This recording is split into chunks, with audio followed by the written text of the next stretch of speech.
look at all the stereotypes that attach to them. One's a bad father, one's a good father. One has good hair, one has bad hair.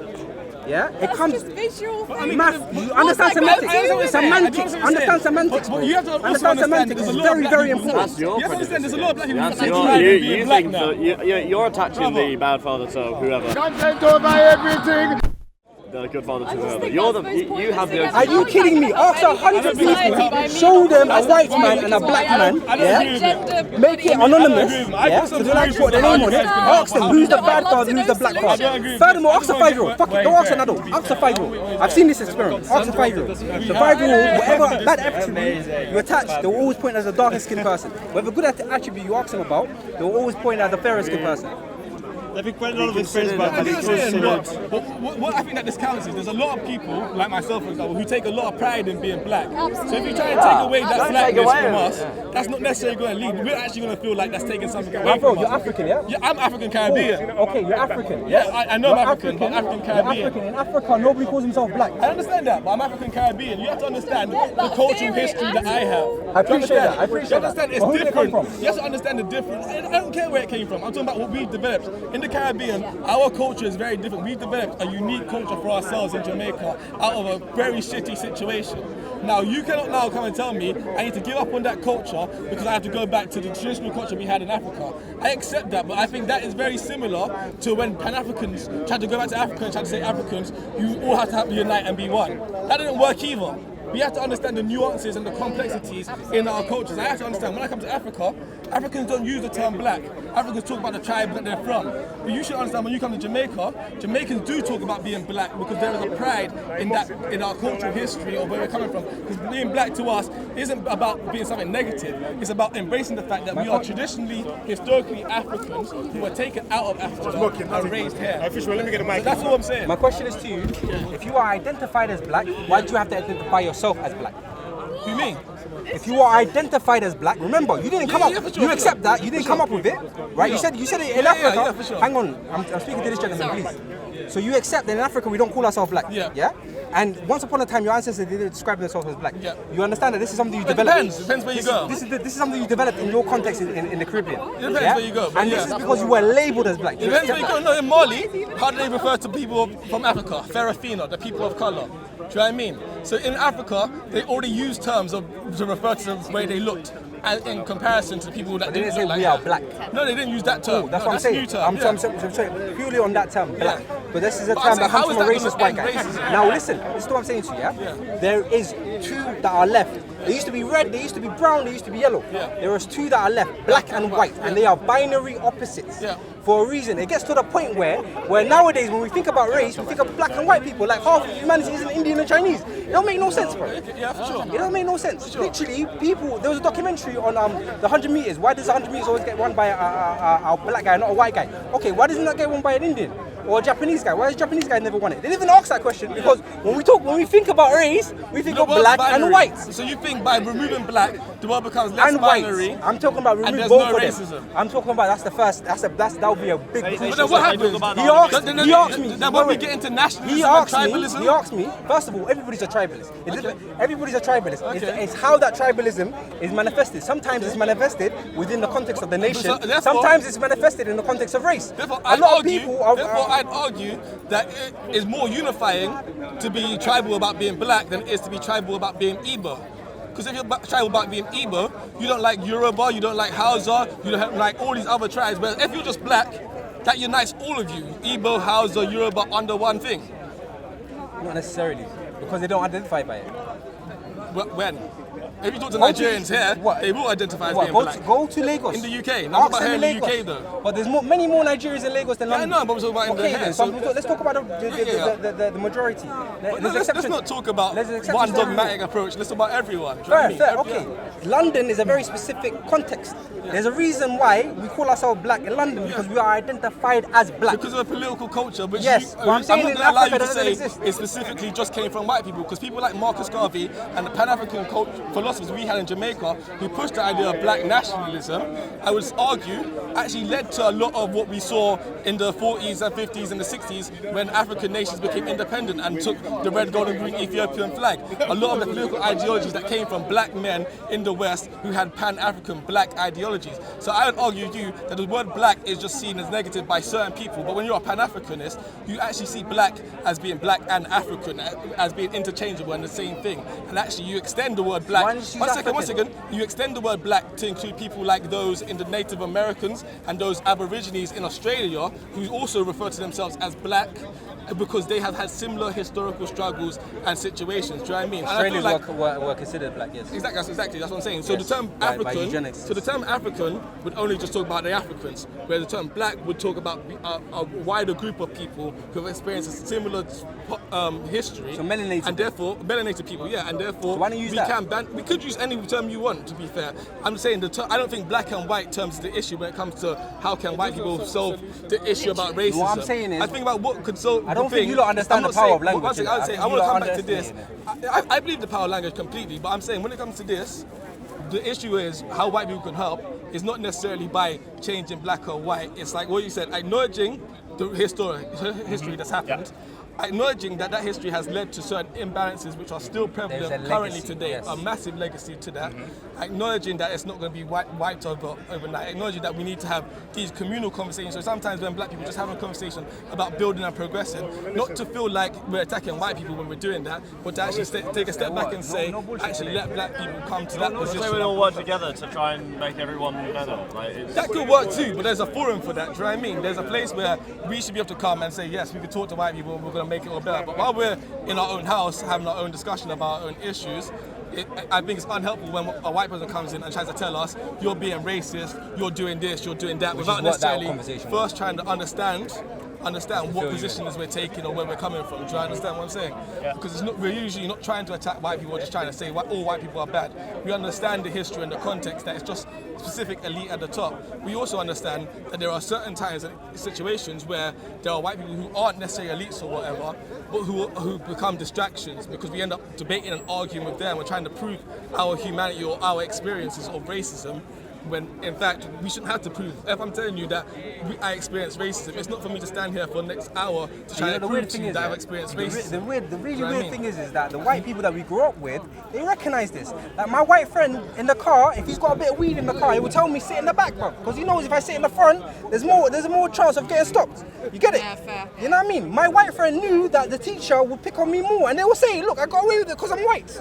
You get it? So if you don't grow up and visualize it, if you don't grow up seeing it, then how would you know? Because the white people that do see it, they do know. Yeah, it's an internal conversation, I suppose, that you guys could have with other white people that it might be more respectful. I don't just talk to other white people. No. I have friends that aren't just white people. But I'm saying in this case, in this regard, because if I say to a white person something about friends racism, with everyone. People that talk like you. Yeah, for sure. From a similar background. No. One second, Ethnically, I'm saying they could grow up in the same context. No, I talk to people that are out of my area, out of everywhere. I agree with that. I'm at uni. I talk to. Oh yes. I went to uni. I went to university. The most racist experience of my life. All right, but maybe university campuses are extraordinarily racist spaces. Depending on area. Depending on area. They are Depending on area. You went to Bournemouth, that's a very personal thing. I don't just. All right, look. I walked into a kitchen once. I saw to Wallahi, my first day here. I walk into a kitchen. There's 12 people there, and somebody says, "Oh my God, there's a black guy." Wallahi. It's a bloody personal experience. Oh my God, there's a black guy. Oh my God, there's a black guy. Now, one guy was brave enough to say it. How many people were thinking If it? you go to Leicester, it's not the same. How many people? Talk to black people in Leicester. They'll come up with very similar experiences. You've diverted the conversation, man. I was just not- trying to What say that I don't My just socialise with personal people of white skin.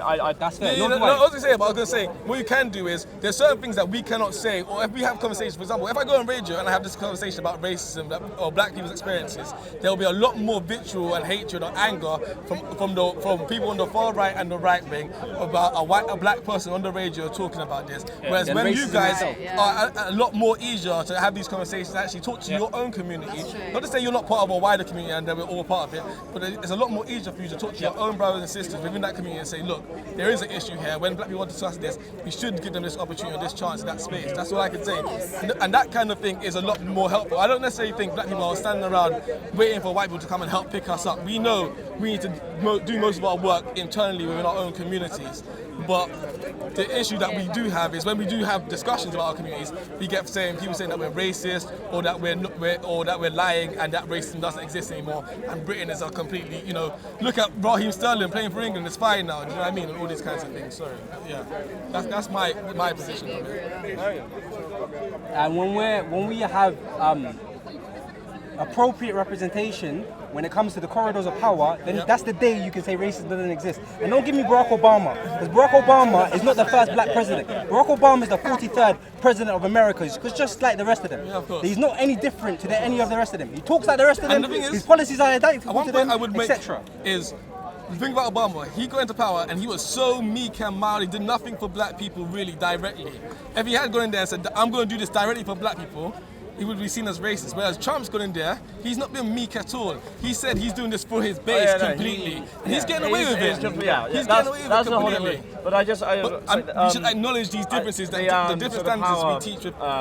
thing with all politicians being white. Yeah, I can see how that can Politicians, look like bankers, but, look at any board of directors. I just kind of notice sometimes that actually if you look at the stats of the kind of population of the UK, people who are black and Asian, and mostly it's white people who live in the UK. Definitely, it's true. It's actually, people are minorities. 90%. Yeah, it's 90%. Yes. So obviously the people... appropriate representation. Yes. So I'll give you an example. Yeah, so it's not going to be 50-50, obviously. It's not going to be like that. 2% of the population is Jewish. 20% of the parliament is Jewish. Yeah. That's over-representation. That's and a big part of that, a big part of their over-representation is that they had the privilege of being white. No. In the context of this island, no, it's not. white is a privilege. You can't say that any Jewish people had privilege. Don't get me started on fucking that. On the context of this island, being white is a privilege. It's simple as that. Being white is a privilege.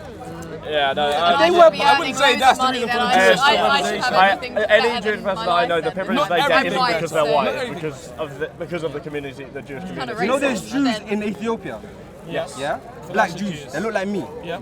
If they came to London at the same time, they wouldn't have got the same opportunities. They wouldn't have been accepted in the same way. They wouldn't be given the same spaces in which for their culture to exist, etc. That wouldn't have happened. You can't say that wouldn't have happened. Do you not know Victorian Britain? Do you not know eugenics? Do you not know how important, how deeply ingrained? Hang on. Do you know how deeply ingrained eugenics was in Victorian Britain? Sorry. I'm just passionate. I know you're very passionate. But do you know how deeply ingrained it was in Victorian Britain? And you're saying it couldn't happen? Come on. Just be realistic. Acknowledged as being Jews. Exactly. Even in Israel today, they treat it like shit. Today in 2018, they treat it like shit. They'd be denied. Right?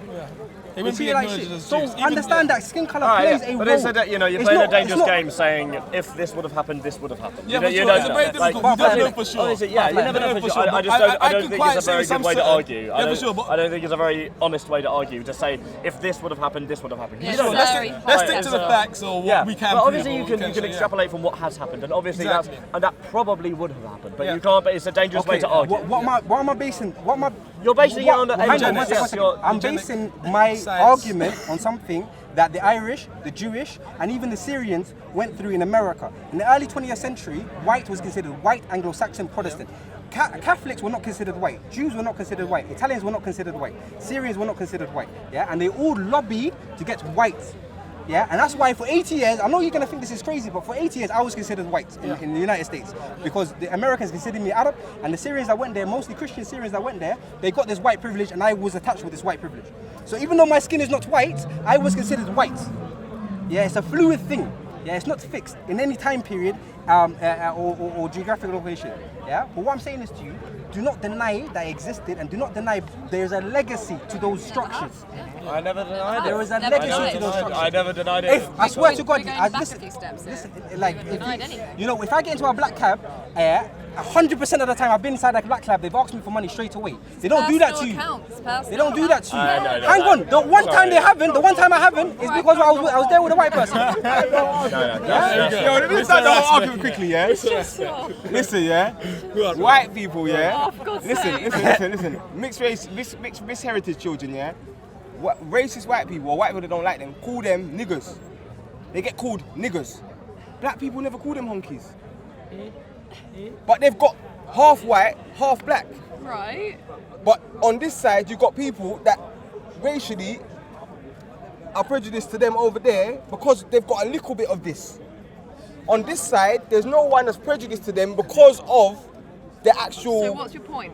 So I'm saying that the actual prejudice of race, the actual racial prejudice, only comes from one side. Wait. Is it not true that, like in Africa, if a child is half white, that they're also kind of slightly ostracized? Nah, fam, they're above. There's a caste system that light skin in Jamaica and Africa. The lighter you are, the better. That's why people are bleaching. That's why people are bleaching. You understand? That's why people are bleaching. Brown skin. They call it brown skin. Brown skin. Brown skin.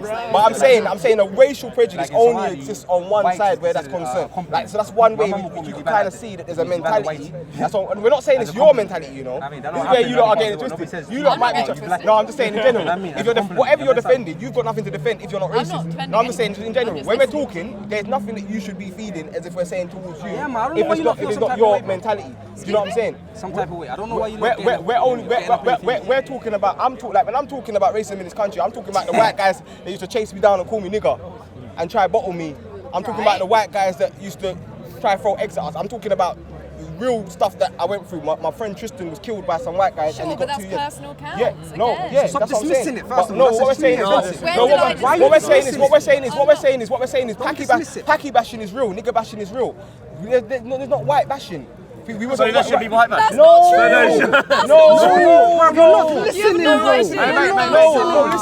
Listen. What I'm saying is there's not white bashing. We don't go out and bash people because they're white.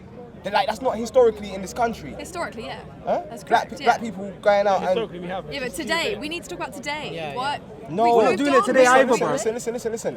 Even things that was of the past, yeah. Even these things like nigger bashing and that and Paki bashing, it still happens, yeah, just on smaller frequencies. I know black people and Asian people that live in places that have less black people, and they still get the same treatment. Do you know what I'm saying? But it's just not as predominant as it used to be.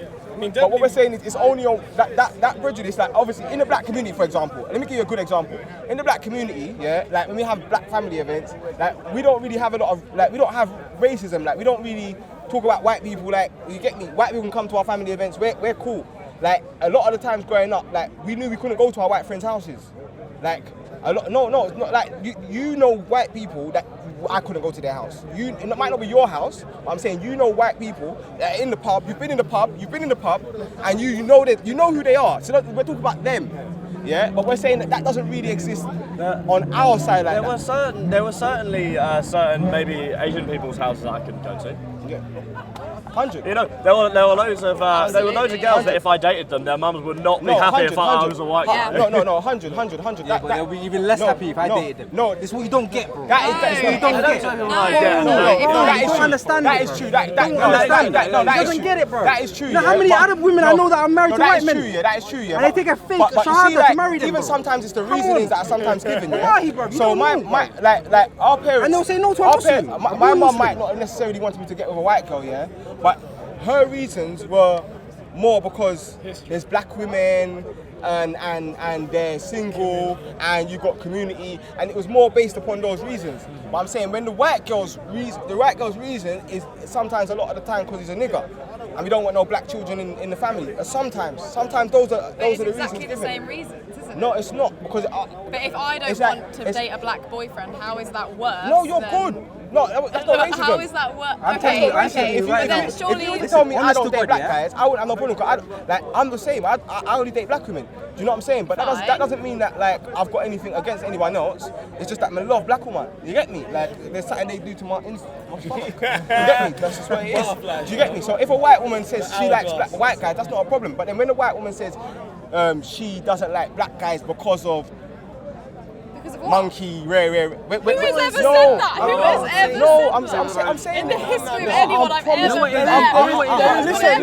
Listen, I'm promising you that in this country, the reason why they the reason why they justified slavery is because we were 3/5 of a human being and they tried to equate us to monkeys. This was a scientific. It's not happening today. It is. There's a legacy. But that kind of stereotype in London, I highly doubt. The mentality is still here.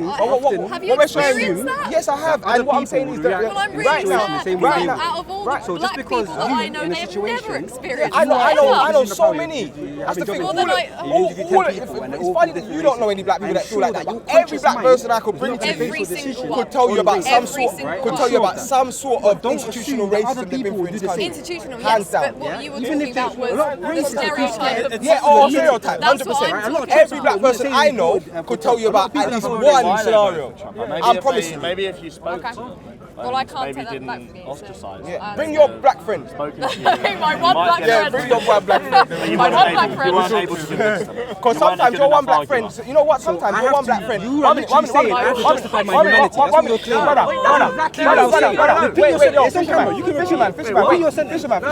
Fisherman. That's why I heard. You talking about the one black friend. My one black friend. I can't get No, I'm saying bring the one. You have no idea about my friend. So I have to justify my humanity to them. That's exactly what you're saying. Wait. Because you're talking about our one black friend, and I said to her before to bring him, yeah?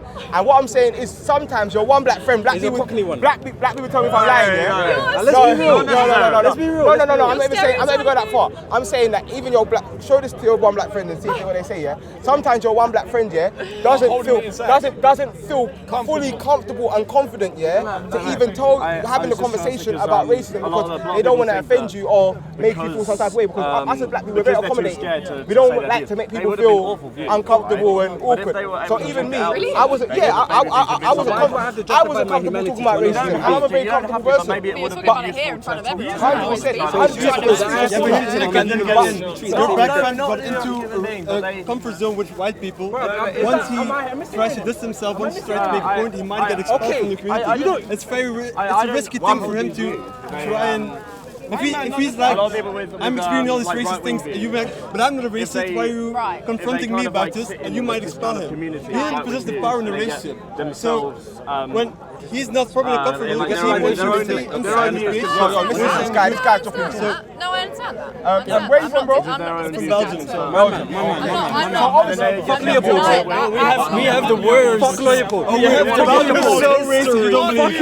Fuck Leopold. Say it with me. Where's the camera? Say it with me. Fuck Leopold. Say it to the camera. Fuck Leopold. Can I tell you the worst anecdote ever? The absolute worst. So in Ghent, to welcome immigrants, we had to make little statues.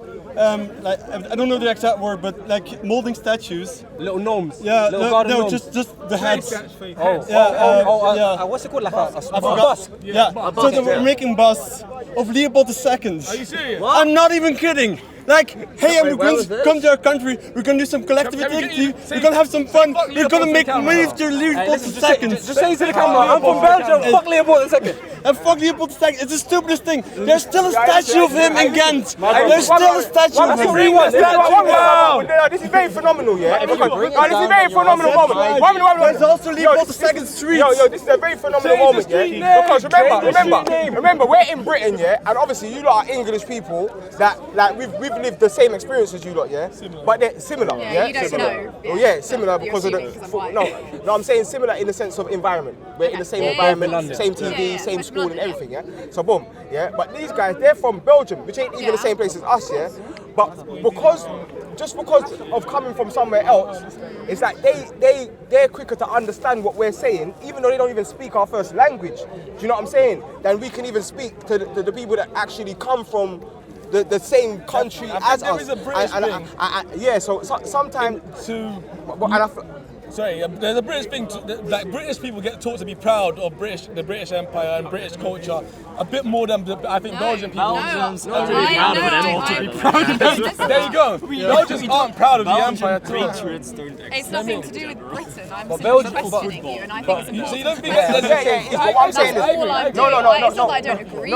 I'm not even saying you don't. But I'm saying sometimes where the question comes from. See, sometimes where the questioning comes from, yeah. Sometimes it comes across as and I'm not saying this is what you're trying to do. I'm saying this is how it comes across sometimes. And sometimes this guy said I have to justify my identity. it comes across as sometimes. Bro, that's what he said. What did he say? No, I don't know what he said. Sometimes. One minute. No, bro. I don't really understand the words that came out. 1 minute, bro. 1 minute. Let's have order, bro. One voice, please. Yeah? Because sometimes when you question, it can sometimes come across as naive or a bit disregarding sometimes. What I'm saying is, and the reason why I say that, is because even though you're asking questions, and the reason why I'm saying that is because these guys, like I said, these guys come from Belgium, but yet even though they might ask questions and we might have a conversation and they might even still be things that they don't agree with me on. But how are we ever going to move forward in society if we cannot question things, if we No, I'm not saying that, but what I'm saying is try to come from a point of relation. Because what I'm saying is the way these lot came in was still from a point of relating to what we were saying. And you're saying that I'm not? She did eventually. No, I'm not on anyone's side here. I'm all for equal rights in everyone. I just want to question because I need to know more personally. 100, but what I'm saying is when we're saying our experiences, because sometimes people say our experiences ain't enough, innit? You know what I'm saying? Like, you've got to come with something else. You need more evidence. But what we're saying is, there's so many black people around here and people from all over, and like we might have different experiences, but we've got still got a common experience. Do you know what I'm saying? And like I was saying to the other guy, people from outside, because remember, we're in this country where just the Scottish, they used to call sheepshaggers, the Welsh, the Irish terrorism. So we saw English people treat other people in the UK some way. Then you've got Eastern Europe, UK. Then you've got Indians. Then on the far end, you've got these black people on the other side of it. So like, there's a level of prejudice even here. So we're just saying that the further you get along that line, is the worse the prejudice is probably going to get. You know what I'm saying? And we're still correcting that wrong, but we're not saying that. No, I completely understand that. I do understand that. Can I to your point about asking questions, because that's kind of a problematic thing, because it assumes like, okay, you have to convince me personally I'm an important person. When the Me Too movement started and it's still going, a lot of the guys were like, okay, but we need evidence. And these women were obviously being dominated, are not in a position of power. They're speaking up to power, and power is like, you need to give us evidence, and instead of listening. But these people are being suppressed, and then they have to actually, it's really hard to speak up in that case, and then the response is, give us evidence, and not, oh, this is horrible, we're gonna try and fix this. And then that's the same deal here. When someone in a position of low power says there's a problem, the first thing you do is, how can you try to fix it? Not prove this to me, because you know there's a power difference in society, and if you're not willing to just listen to the people who are telling you something, who are saying there's a problem, you're just saying, just prove this to me. You can't keep proving things. You have to at some point accept things as they are and just try and fix them. And it's not just racism. You got classism, you got sexism, you got House of Commons, which has all majority white males. So that's got racism, classism, and sexism all wrapped into one room. Everything. You know what I'm saying? So like, I'm not saying that there's not other struggles as well that definitely need to be spoken about. You understand? And to this point, like you said, like you're coming from a perspective where you're just asking questions, do you know what I mean? Quite innocently and so on. But like you said, sometimes that could come across a certain way. So it's like, not to say you can't ever ask any questions, but it's probably to say, when is it appropriate or when is the best to have this conversation or ask these questions? And when am I actually asking someone to justify themselves? And when am I just actually saying, I have no experience of this, can you explain it to me so I can understand? Do you know what I mean? And I'm just making it clear to the person you're talking to. And that's what I'd say. I'm going to wrap it up and then step back. Yeah, fair. I understand. For sure, awesome. But yeah. All right, home time. I think we're done here. Alright. Right, you'll get something to eat, yeah? Food time. So let's go.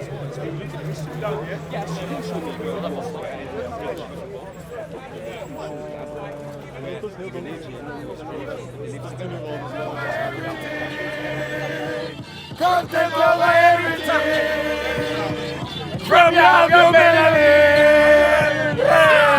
Come, man, say it straight. Man, don't listen to BBC. Man, don't listen to ITV.